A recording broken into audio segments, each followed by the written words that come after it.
दोस्तों, आज की इस वीडियो का टॉपिक है कि जो हमारा लाइन टेस्टर होता है वह डीसी सप्लाई पर काम नहीं करता है। जब भी हम लाइन टेस्टर से एसी सप्लाई को चेक करते हैं तो हमारा टेस्टर ग्लो करता है।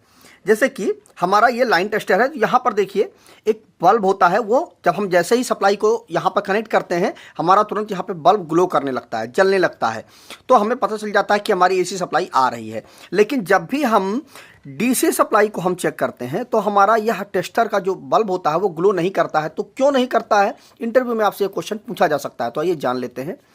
हमारा ट्रांसफार्मर होता है वह स्टार पॉइंट उसमें इस तरह से बनाया जाता है, ठीक है। ये हमारा स्टार पॉइंट यहां पे बनता है और इसका ये जो स्टार पॉइंट होता है वह इस तरह से अर्थ कर दिया जाता है और यही हमारा न्यूट्रल भी होता है। इसी को हम न्यूट्रल भी बोलते हैं, इसको हम न्यूट्रल के लिए भी यूज कर लेते हैं और यही पॉइंट हमारा अर्थ भी कर दिया जाता है। अब इस अर्थ करने से हमें बेनिफिट क्या मिल जाता है कि यहां पर मान लीजिए हमें बल्ब अगर हमें जलाना है, कोई भी सर्किट हमें यहाँ पर यूज करनी है, तो हम यह फेस जो हमारा आता है वह फेस हम यहाँ पर ले लेते हैं और या यह न्यूट्रल भी हम यहाँ पर ले लेते हैं। अगर वहाँ पर न्यूट्रल नहीं हुई होता है तो भी हम यह जो हमारा अर्थ पॉइंट होता है ना, इसको भी यदि हम इसी चीज़ को यहाँ पर अर्थ सीधे कर दें तो भी हमारा यह बल्ब ग्लो करने लगता है, बल्ब जल जाएगा, ठीक है। लेकिन होता क्या है कि जो हमारी बैटरी होती है उसमें पॉजिटिव और नेगेटिव दो टर्मिनल होते हैं, जिसमें से जो पॉजिटिव होता है वो पॉजिटिव और नेगेटिव जो होता है इसमें से किसी भी, चूंकि देखिए ये जो ट्रांसफार्मर है ये हमारा बिजली का सोर्स है। कौन सी बिजली का सोर्स है?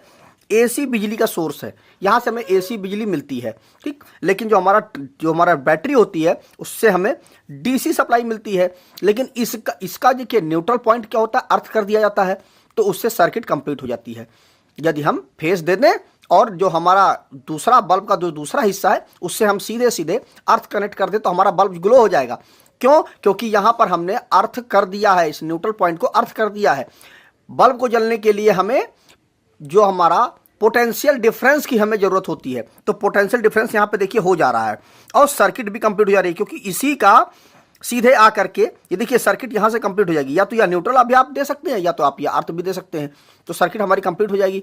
लेकिन इस जगह पर इसका जो नेगेटिव पॉइंट होता है उसको ग्राउंड नहीं किया जा सकता और ना ही किया जाता है।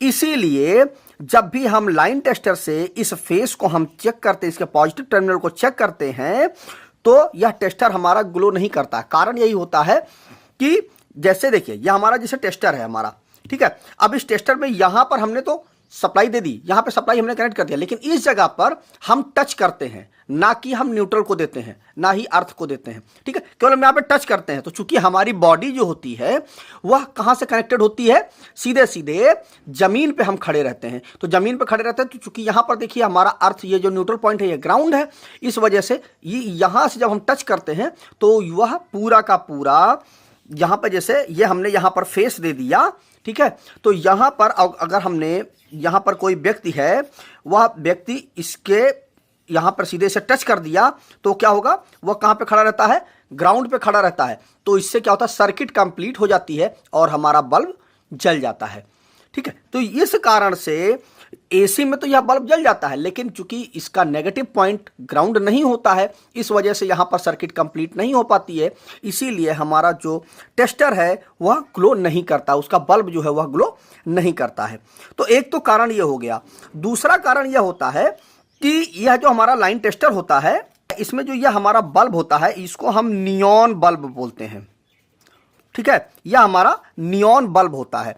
अब इसके अंदर जो गैस होती है वह भी हमारी नियॉन गैस ही इसके अंदर भरी हुई होती है।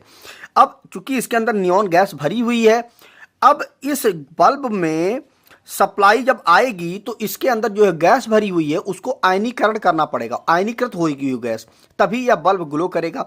लेकिन इस बल्ब को ग्लो करने के लिए हमें 220 वोल्ट एसी की जरूरत होती है। कुल मिलाकर के बात ये हुई, इसमें 220 वोल्ट एसी आती है तो हमारा बल्ब ग्लो कर जाता है। अगर आप 220 वोल्ट यदि आप डीसी भी दे देना तो भी यह बल्ब आपका ग्लो करेगा। लेकिन अब यहां पर क्या है, आप कितना दे रहे हैं, एसी में 220 वोल्ट, जब आप सिंगल फेस को टच करते हैं तो आपका बल्ब में कितनी सप्लाई आती है, 220 वोल्ट आ जाती है, तो आपका बल्ब ग्लो कर जाता है। लेकिन जब आप डीसी को चेक करते हैं इससे, तो उसमें कितनी वोल्टेज आती है, हमारी बैटरी में कितनी वोल्टेज होती है, ज़्यादा से ज़्यादा 12 वोल्ट होती है, 24 वोल्ट होता है, 48 वोल्ट होता है, इतना ही वोल्टेज होता है ना। तो लेकिन इस गैस को आयनीकृत होने के लिए कितने वोल्टेज की जरूरत होती है, 220 वोल्ट की जरूरत होती है। लेकिन हम दे कितना रहे हैं डीसी सप्लाई में, हम केवल और केवल देते हैं 48 वोल्ट ही सप्लाई देते हैं। तो इस गैस को जितनी जरूरत है वोल्टेज की आयनीकृत होने के लिए, उतनी जरूरत हम पूरी नहीं कर पाते हैं, उतना वोल्टेज हम इसको नहीं दे पाते हैं। इसीलिए यह जो हमारा बल्ब होता है वह जल नहीं पाता है। क्यों? क्योंकि उसको आयनीकृत होने के लिए जितनी वोल्टेज जरूरत है उतनी हम नहीं दे पाते हैं।